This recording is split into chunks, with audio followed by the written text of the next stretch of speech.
ইরাকের একজন বিখ্যাত আলেম মালিক বিন দিনার একবার এক বিশাল মাহফিলে বক্তব্য দিতে দাঁড়ালেন। এক শ্রোতা বলে উঠলেন, আপনার বক্তব্য শুরু করার আগে আমাকে একটি প্রশ্নের উত্তর দিন। মালিক বিন দিনার তাকে প্রশ্নের অনুমতি দিলেন। বয়স্ক শ্রোতা বললেন, আজ থেকে প্রায় 10 বছর আগে আমি আপনাকে মাতাল অবস্থায় পড়ে থাকতে দেখেছি। আপনি সেই অবস্থা থেকে ফিরে এলেন কিভাবে এবং এই ওয়াজের ময়দানে আপনি কিভাবে এলেন? মালিক বিন দিনার কিছুক্ষণ মাথা নিচু করে রইলেন। তারপর বললেন, ঠিক বলেছেন, আমি সেই ব্যক্তি। শুনুন তাহলে। একদিন এক কদরের রাতে মদের দোকান বন্ধ ছিল। দোকানিকে অনেক অনুরোধ করে এক বোতল মদ কিনে বাসায় চলে আসলাম। বাসায় গিয়ে খাবো এই শর্তে। বাসায় ঢুকলাম। ঢুকেই দেখি আমার স্ত্রী সালাত আদায় করছে।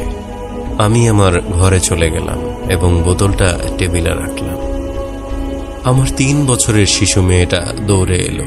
টেবিলের সাথে ধাক্কা খেয়ে মদের বোতলটি মাটিতে পড়ে গেল। অবুঝ মেয়েটি খিলখিল করে হাসতে লাগলো। ভাঙা বোতলটি ফেলে দিয়ে আমি ঘুমাতে গেলাম। সে রাতে আর মদ খাওয়া হলো না আমার।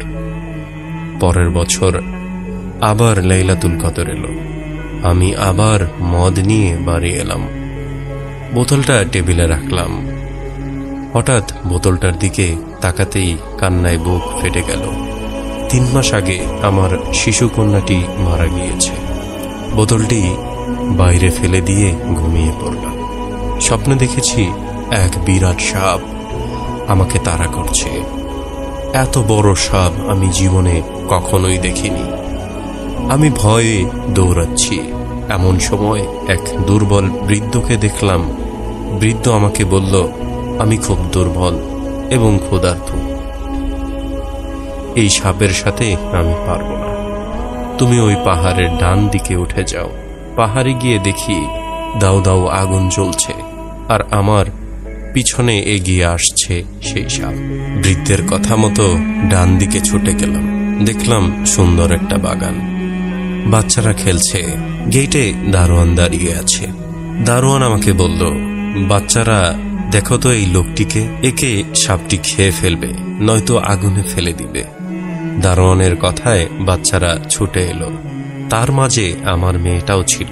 মেয়েটি আমার ডান হাত জড়িয়ে ধরে বাম হাতে থাপ্পড় দিয়ে সাপটিকে দূরে ফেলে দিল। অমনি সাপটি চলে গেল। আমি অবাক হয়ে গেলাম এবং বললাম, মা, তুমি এত ছোট আর এত বড় সাপ তোমায় ভয় পায়? মেয়ে বলল, আমি জান্নাতি মেয়ে, জাহান্নামের সাপ আমায় ভয় পায়। আব্বা, এই সাপকে তুমি চিনতে পারছো? আমি বললাম, না মা। আমার মেয়ে বলল, বাবা, এ তো তোমার নফস। নফসকে তুমি